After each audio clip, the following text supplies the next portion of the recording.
Ashamaa harka fuunee daawwattoota fi kabajamtoota keenyaa amma keessatti argamnu eessatti karaa baaburaa gubbaratti argamna.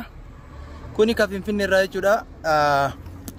Gara Jibuutii geessu yookiin immoo Daradawaa keessa qaxxaamuree gara Jibuutii geessudha. Kanaaf hedduu bareedamee ilaala miidhagu. Kanaaf baaburichas akka inni jiru isin agarsiisa. Baaburicha fe'umsaaf ta'u kana maallee ni jira. Hundaayyuu isin daawwachiisaa jechuudha. Kanaaf kan agartan kun immoo ilaala karaadha jechuudha. Kuni akka haaraatitti dalagamee jira. Ani immoo kan itti argamu jechuudha magaalaa Adaamaa karaa xumuraatirra keellaa bira qaxxaamureetiin jira. Hedduu miidhagaa jechuudha. Yaa Waaqa nu baasi jedha malee baaburri duuba yoo dhufee immoo akkasitti ilaala. Nu fuudhee Jibuutii nu dhoofsisa. Akkasii warri biyyoota Arabaa jirtanis ka akkasii wal bira dhufna jechuudha. Yoo inni akka Jibuutii na fidanii achi bahuun dadhabaareen dadhabumti. Akkasii daawwattoota fi kabajamtoota keenya akkam jirtan nagaa keessan baga jiraattanii isiniin jecha warri biyya alaatii fi biyya keessa teessanii nu daawwattan kitti argamnu magaalaa Adaamaatti argamna. Kunis immoo karaa bahiinsa karaa Hararitti gadi baasu jechuudha. Karaa Dirree Dawaa achitti argamna jechuudha karaa baaburaa gubbaratti. Amma sa'aan kun sa'aatii 12 deemaa jira galgala. Hedduu miidhagaa jechuudha. Qilleensi akkana fakkaata. Durbichi kiyyaallee asumaan biraa bishaan dhugaa jira.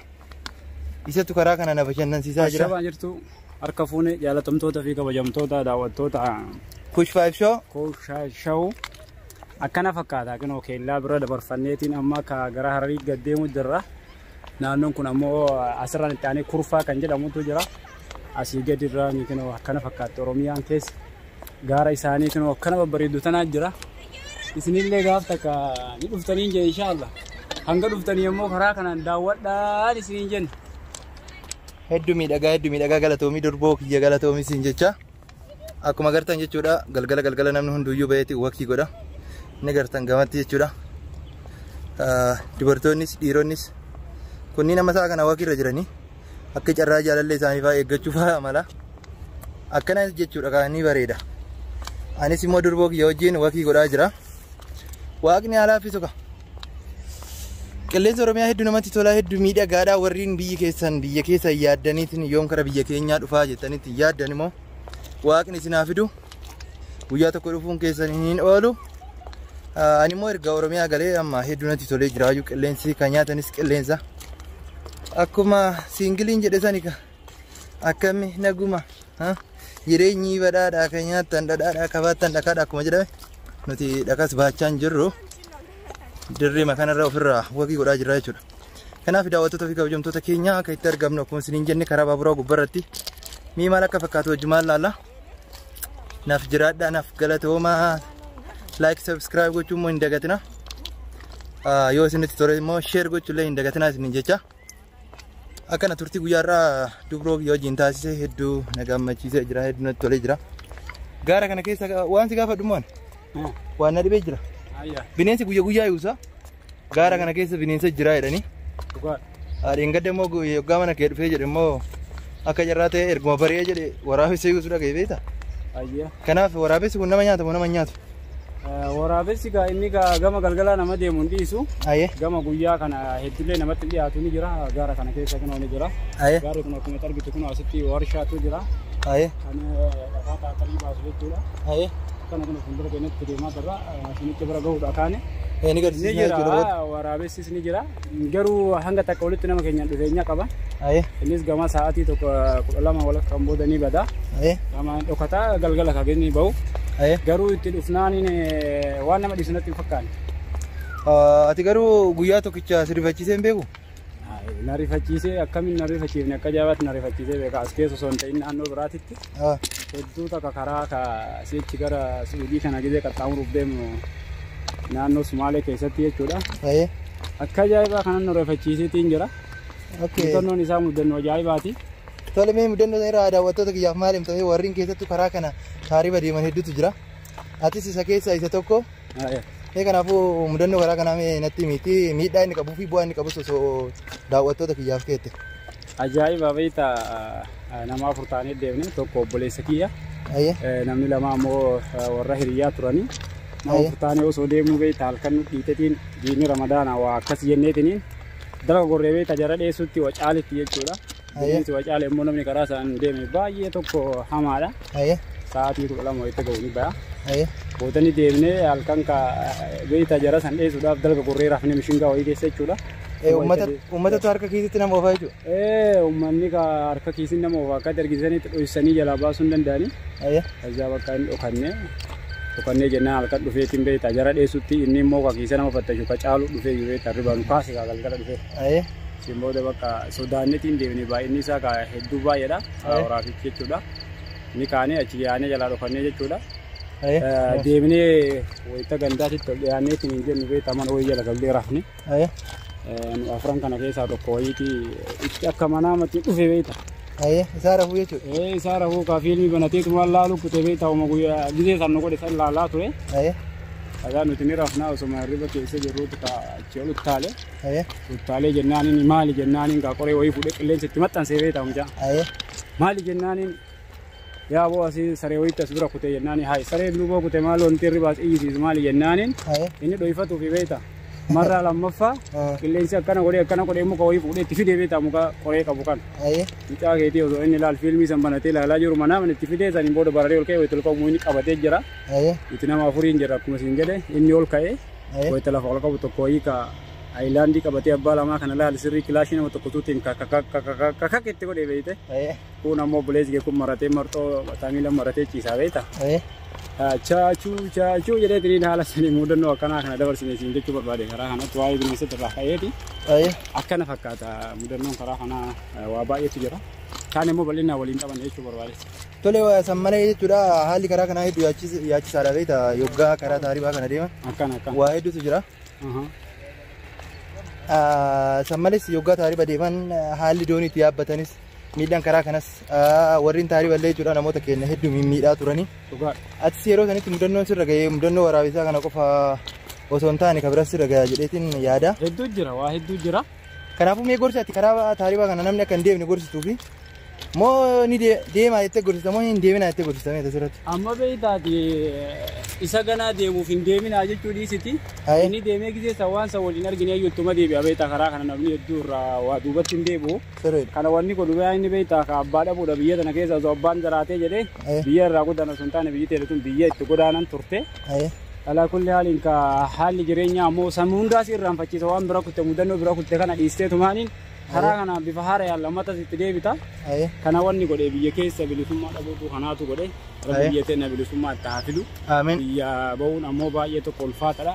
Osoo ta'e irra caalaan karaa mana gahaatiin osoo deemanii garama gubbaatiin jechuudha. Akkasuurra gaarii jechuun barbaade hin deemina illee jedhu dhiisa illee jedhuuni akkatti dhiisan illee nama dhiba.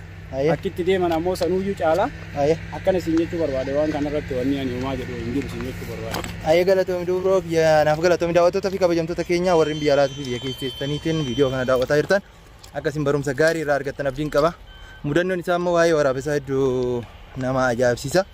Maalifuyyuu namni karaa kanatti mudannoon irra hin ga'een hin jiru jedheetillee yaada. Kanaaf warreen karaa taaribaa deemtan osoo gabaabsitanii hedduutti tola. Dhiisallee jedhu osoo dhiisan iyyuu natti tola. Maaliif yoo taate karaa seera qabeessan waan qabdan gurgurattanii karaa seera qabeessa yoo deemtan miidhaan isinirra gahuu fi wanni isin miidhus hin jiru jedheetii yaada. Kanaaf rabbi isiniif haa laaffisu warri biyya keessa hin argin rabbiin biyya keessa isin haa agarsiisu. Anis immoo mudannoo tokko kan hiriyyaan kiyya bilbilaan Saudi Arabiyaa irraa natti himee wayiitu jira. Sun immoo baay'ee nama kolfisiisaa beektaa? Innis akka carraa ta'ee hiriyoota isaatiin gargar baheetiin edaa shorxaan jedhan sun ariitee beekte. Ariitee jennaaniin osomaa fiiguu jala gangalateetiin akka waan udaan saree wayiitirra gangalatee udaan saree kun tuqeetii beekte. Fiigaa yoo dhufee jedhu oseene fiigee ijoollatti jechuudha akka carraa harkaa bahee jala yoo oseene jedhu namni hunduu funyaan qabateetiin olii gad fiigaa beekte. Isa ariifannoota wajjin wanti itti hafuurri itti dha'u hin jiru beekte.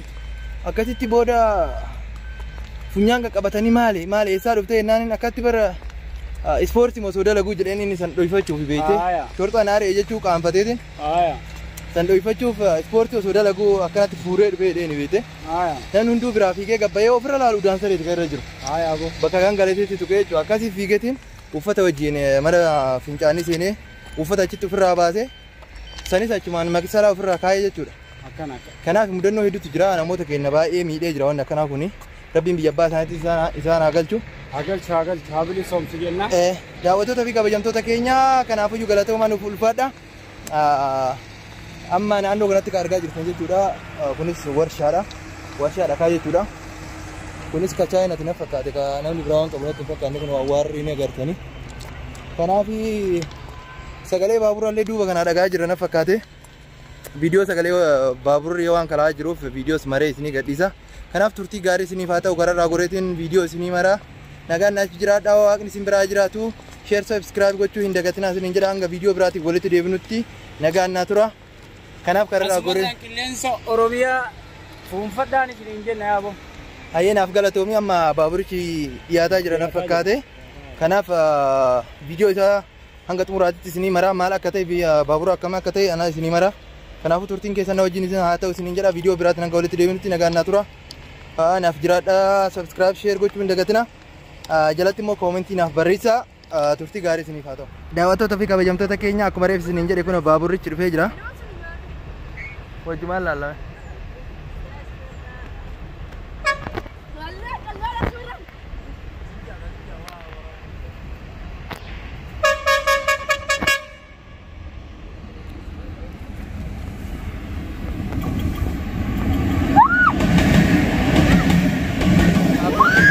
Akkuma agartan jechuudha sirriitti daawwadhaa. Bira taa'ee isin maraa jira.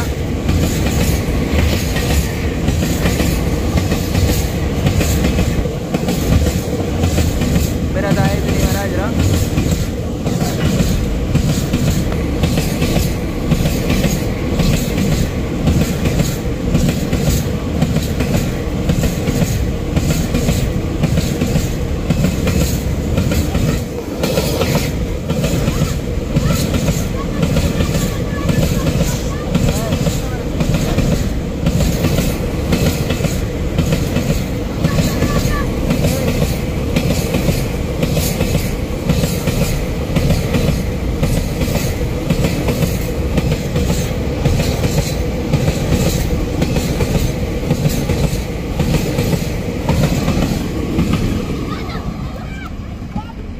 Akkuma agartan jechuudha argitanii jirtanii hedduu dheerata.